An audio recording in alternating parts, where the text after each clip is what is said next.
سورة الكوثر.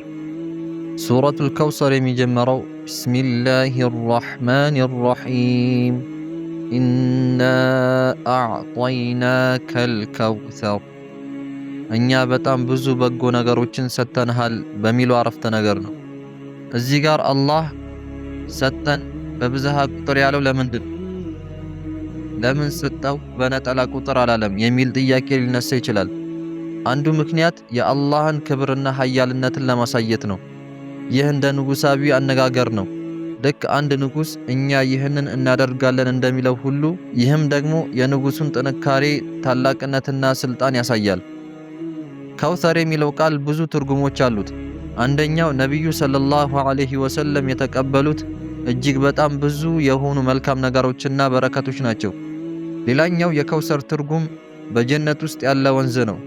ይህ በበጎ ነገር የተሞላ የሆነ ወንዝ ለነብዩ ሰለላሁ ዐለይሂ ወሰለም የተሰጠ ሲሆን ይህም የሆነው ልጃቸው ከሞተ በኋላ ነው።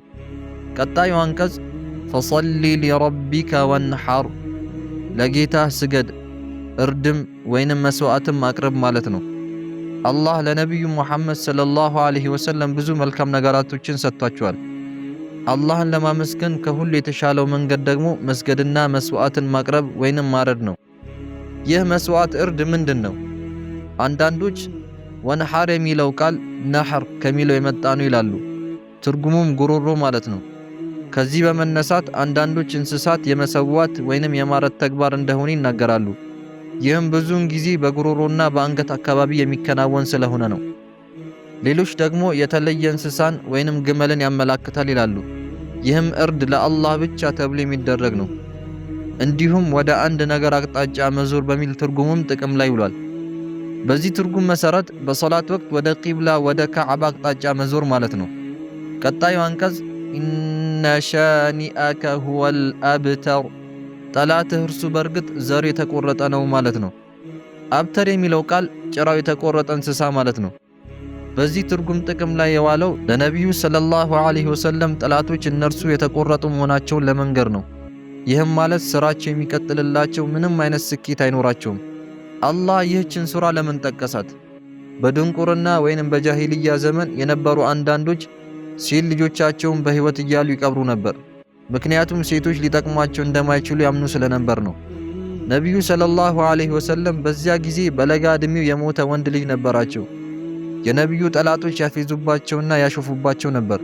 ምክንያቱም ወንድ ልጅ መኖሩ አባቱ ሲሞት ስራው የሚቀጥል ወራሽ እንደመሆኑ በጣም አስፈላጊ ነው ብሎ ያምኑ ነበር።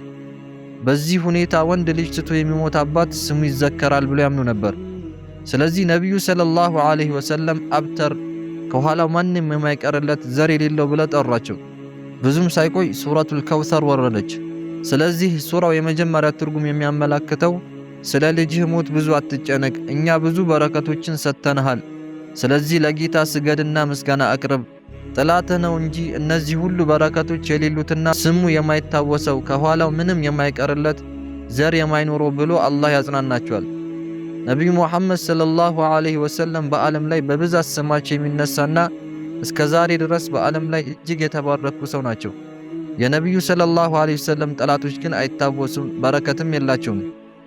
ሱራውን በሁለተኛ ትርጉሙ ካየን የሚያመላክተው ስለ ልጅህ ሞት ብዙ አትጨነቅ፣ እኛ በጀነት ውስጥ በበረከትና በበጎ ነገር የተሞላውን ወንዝ ሰጥተንሃል። ስለዚህ ለጌታ ስገድና ምስጋና አቅርብ። በእውነቱ ጠላትህ ነው እንጂ ከመልካምነቱ ወንዝ የማይጠጣውና በጀነት የማይገኘው የሚለውን ትርጉም ይሰጣል። ከዚህ ሱራ የምንማረው የነብዩ ሰለላሁ ዐለይሂ ወሰለም ደረጃ ያሳየናል። በጀነት ውስጥ ከፍተኛ ቦታ አላቸው። የነብዩ ጠላቶች ደግሞ ምንም የማይኖራቸው በዚህም ዓለም ሆነ በመጪው ዓለም አኺራ ምንም አይነት በረከትም ሆነ መታሰቢያ እንደማይኖራቸው ያሳያል። ሰደቀላሁል ዐዚም